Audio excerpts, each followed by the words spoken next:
যে উপজেলাগুলোতে ছেলেরা আন্দোলন করতে না পেরে তারা উপজেলা থেকে রাতের অন্ধকারে জেলা শহরে এসে আন্দোলন করেছে। কেন? এই যে পাঠাগারটা এখানে রয়েছে আপনাদের পাশে যে লাইব্রেরি, এই লাইব্রেরিতে আপনাদের কজনের ঘরের ছেলে মেয়ে বসে আসে? অবকাঠামোগত উন্নয়ন। আচ্ছা, তাহলে এই যে লাইব্রেরির পাশে বসে একজনও বললেন না যে লাইব্রেরির অবকাঠামোগত উন্নয়ন দরকার? কুষ্টিয়া শহরে কয়টা খেলার মাঠ আছে যেখানে বাচ্চারা নিশ্চিন্তে নির্ভয়ে খেলতে আসে? আজকে এই যে আমাদের এত কঠিন একটা আন্দোলনের পরেই সাথে সাথে বন্যা, মনে হলো যেন আল্লাহর গজব নেমে এসেছে। তারপরে একেবারে ফেরেশতার মতো ছোট ছোট বাচ্চারা তাদের মাটির ব্যাগ নিয়ে চলে আসছে টান দেওয়ার জন্য। এই বাচ্চাগুলোর যদি মন মানুষ আমাদের হয়, আমরা যারা এই জেনারেশনটা যারা আন্দোলন করলাম, আমরা দেশপ্রেম শিখেছি ক্ষোভ থেকে। দেশের মানুষকে অত্যাচারিত হতে দেখে আমরা দেশপ্রেম শিখেছি। এই বাচ্চাগুলো দেশপ্রেম শিখবে দেশের উন্নয়ন দেখে, তারা দেশকে ভালোবাসতে বাসতে দেশের জন্য কাজ করা শিখবে। আপনারা কেন আপনাদের বাচ্চাদের জন্য কোনো সমস্যা তুলবেন না? কয়টা ভালো স্কুল আছে এই শহরে, কয়টা ভালো খেলার মাঠ আছে?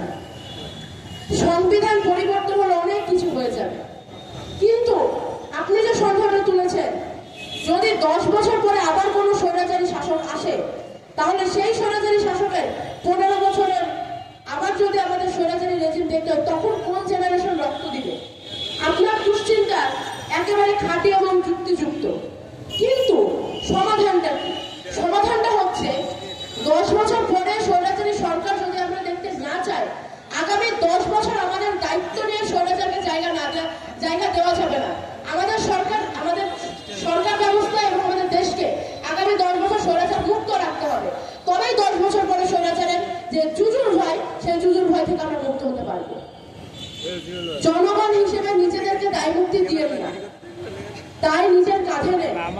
আমরা যখন বলছি যে আমার দেশে গণতন্ত্র চলবে, তার মানে জনগণ ঠিক করবে দেশ কোন দিকে যাবে। আপনি যে আপনার বাড়ির মালিক, আপনি কি আপনার বাড়ির কাজ পাশের বাড়িকে দিয়ে আসেন? আপনি কি বলেন যে ভাই আমার বাড়িতে অন্য কোনো কাজ দরকার, আপনি এসে করে যান? দেশ আমার, কাজ আমার।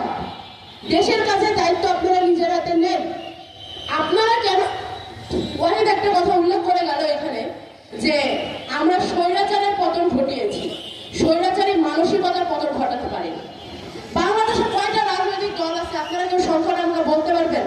বিসিএস প্রিপারেশন নিচ্ছে এমন ছাড়া খুব কম মানুষই আছে যে চায়। বাংলাদেশের মানুষ নাম জানে আওয়ামী লীগ, বিএনপি, জামাত ইসলাম, আর হাল আমলে হয়তো হেফাজত আর ও ছাত্র গণ অধিকার পরিষদের নামটা একটু পরিচিত।